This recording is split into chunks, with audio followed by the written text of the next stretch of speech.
नमस्कार. आपण आज आपल्या शेवाळ येथील शेतावरती आलो आहे. पलीकडे बघितलं तर मोसंबी आणि पपईची मिश्र शेती अशी एक बाग आहे. आणि ह्या बाजूला जर बघितलं तर आपलंच उर्वरित क्षेत्र ज्याच्यामध्ये आपण खरबुजाची लागवड केली होती. आणि दोन्ही शेताच्या मध्ये हा एक बांध आहे जो माती वाहू नये, पाणी वाहू नये यासाठी बांध बंदिस्त असेल किंवा क्षेत्राच्या अनुषंगाने ती रचना असेल. हा अगोदरपासूनचा बांध आहे. 300 फूट लांबीचा हा बांध या ठिकाणी आहे. जो बांध म्हणून त्याचा परिसर आमच्या वापरण्यामध्ये नव्हता. मात्र या बांधावरती आपण जर एकाग्र झालो तर आपण तिथे त्याचा सदुपयोग कसा करू शकतो असा एक छोटासा प्रयोग आम्ही या ठिकाणी केलेला आहे. त्याचंच या ठिकाणी चित्रण आपण या निमित्ताने करत आहोत. खरं म्हणजे बांध म्हटला तर महाराष्ट्रामध्ये किंवा किंबहुना शेती क्षेत्रामध्ये भांडण हा विषय पुढे येतो. मात्र बांधावून भांडण्यापेक्षा बांधावर आपण नफ्याची शेती कशी करू शकतो असा छोटासा प्रयोग आपल्यासमोर या निमित्ताने आपण या ठिकाणी दाखवणार आहोत. आपण बघू शकता इथे काही झाडं आपण पेरूची लावलेली आहेत. आताच्या कंडिशनला आज 1 मेच्या रोजी आपण हा शूटिंग करतोय. या बांधावरती या झाडाला अशी सुंदरशी फळं ही लागलेली आहेत आणि बऱ्यापैकी संख्या या झाडावरती आपण वरती बघू शकतो. अतिशय छान संख्येने या ठिकाणी पेरू लागलेले आहेत. या पूर्ण बांधावरती एक 3, 4, 5 झाडं पेरूची आहेत. याच्या व्यतिरिक्त काही झाडं आपण शेवग्याची पण लावली आहे. उर्वरित केसिंगमध्ये जो काळा ऊस असतो जो आपण बाजारामध्ये 40 रुपये 50 रुपये नगाने पण विकत घेतो, असं या ठिकाणी ठिबकच्या एका नळीची व्यवस्था करून आपण ह्या काळ्या ऊसाची लागवड केली आहे. ॲक्च्युली काय झालं होतं की आमच्याकडे एक कावीळचं पेशंट असताना आम्ही त्याच्यासाठी एक आयुर्वेदिक उपचार म्हणून त्याच्यासाठी जेव्हा आम्ही हा काळा ऊस घरी घेऊन गेलो तर त्याच्यामधले पेरे पाडल्यानंतर जो बेण्याचा भाग उरतो रोप म्हणून त्याची कटिंग करून आम्ही त्या बेण्याची लागवड केली. म्हणजे ऊस खाल्ल्यानंतर आम्ही जो बेणं म्हणून जो बेण्याचा भाग होता तो लावला. त्याच्यावरती अशा पद्धतीने ही ऊसाची झाडं, ऊसाची रोपं या ठिकाणी बऱ्यापैकी संवर्धन त्याचं झालं आहे.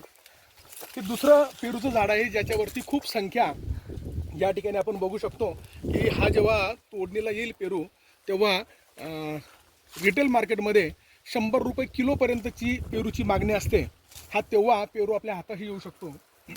याच्याच जोडीला काही अशी आंब्याची झाडं ही आम्ही या ठिकाणी पोई पकडून लावलेली आहेत. आज हे झाड 3 वर्षाचं या ठिकाणी झालं आहे. पाठीमागे पण आहे. आणि पूर्ण ह्या बांधाचा जर विचार केला आणि निव्वळ 15 फूट अंतरावरती जर आपण आंब्याच्या झाडाची लागवड करायची म्हटलं असतं तर साधारण 17, 18 ते 20 झाडं आंब्याची ह्या बांधावरती लागू शकतात.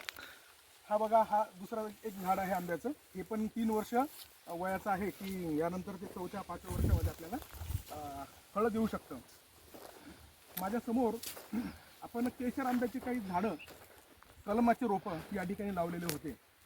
या एका झाडावरची फळं आम्ही काल काढली आणि ही फळं काढल्यानंतर हा विषय आपण कॅमेऱ्यामध्ये घ्यावा आणि आमच्या शेतकरी बांधवांसमोर याची चर्चा आपण करू शकतो का आणि एक उदाहरण म्हणून ते आम्हाला दाखवता येऊ शकतं का, या अनुषंगाने आम्ही हे आंब्याच्या झाडाचं चित्रण या ठिकाणी करतोय.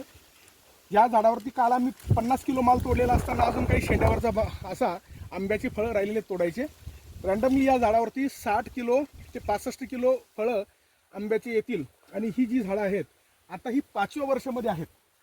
आपण कलम रूपाने हे लावलेले आंब्याची झाडं, हा माझ्यासमोरचा बहरलेला जर आंब्याचा वृक्ष पाहिला, आम्रवृक्ष पाहिला तर अतिशय सुंदर फळं ही लागली आहे. आणि आताच्या कंडिशनला या केशर आंब्याचे फळांचा जर विचार केला तर 150 रुपयाप्रमाणे याची किरकोळ विक्री बाजारामध्ये होते.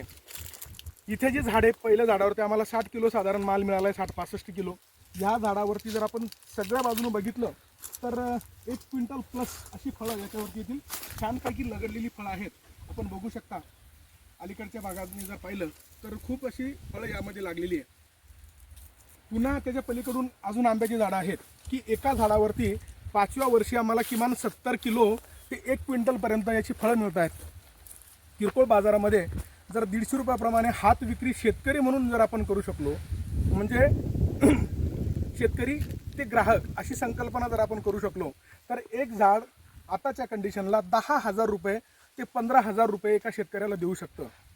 आणि पूर्ण बांधाच्या लांबीचा जर विचार केला तर या ठिकाणी 17-18 झाडं ते 20 झाडं बसू शकतात.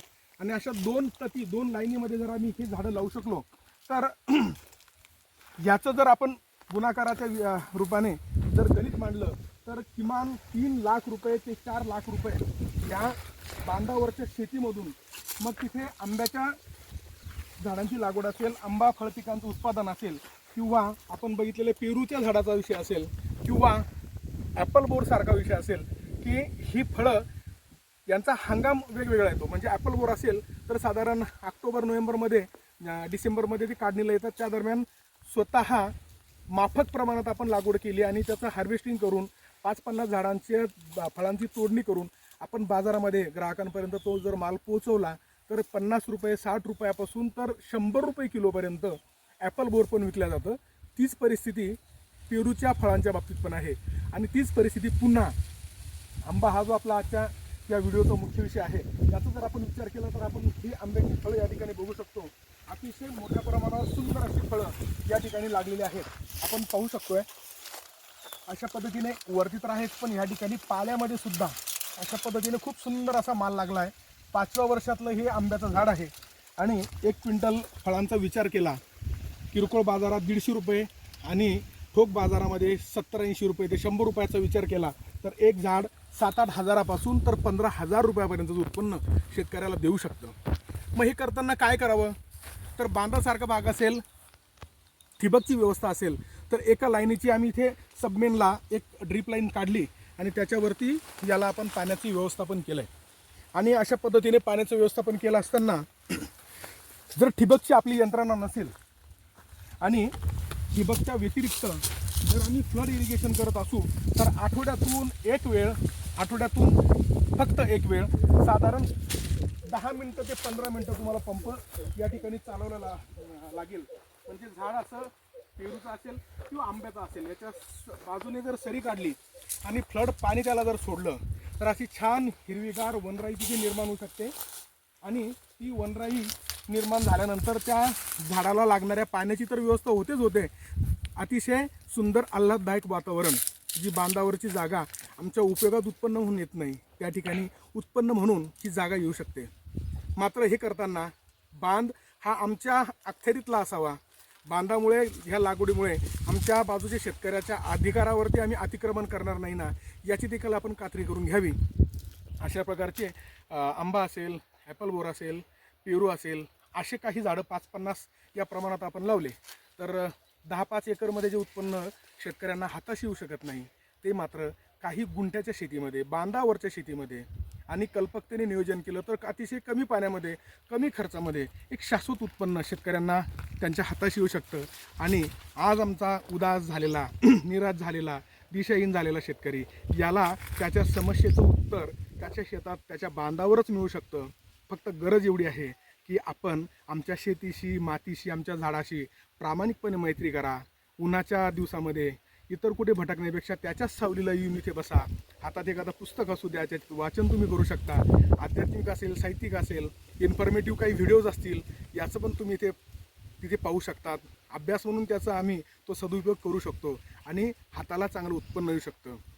एकदा 3-4-5 लाख रुपये अशा माध्यमाने जर खिशात आले तर भरलेला खिसा, भरलेलं पोट, भरलेलं मन हे विचार करायला लावतं, भांडण करायला लावत नाही. आणि आमच्या ह्या देशासमोरची, आमच्या राष्ट्रासमोरची आज सशक्त मन, सशक्त शरीर हीच खरी तरुणाईच्या अनुषंगाने असेल किंवा शेतकऱ्याच्या अनुषंगाने असेल ही खरी गरज आहे. आणि तिची सुरुवात अशा पद्धतीने होऊ शकतं असं मला छोटेखानी वाटतं. आपण जर हा विषय आमचा पटला तर नक्कीच फॉलो करा. धन्यवाद.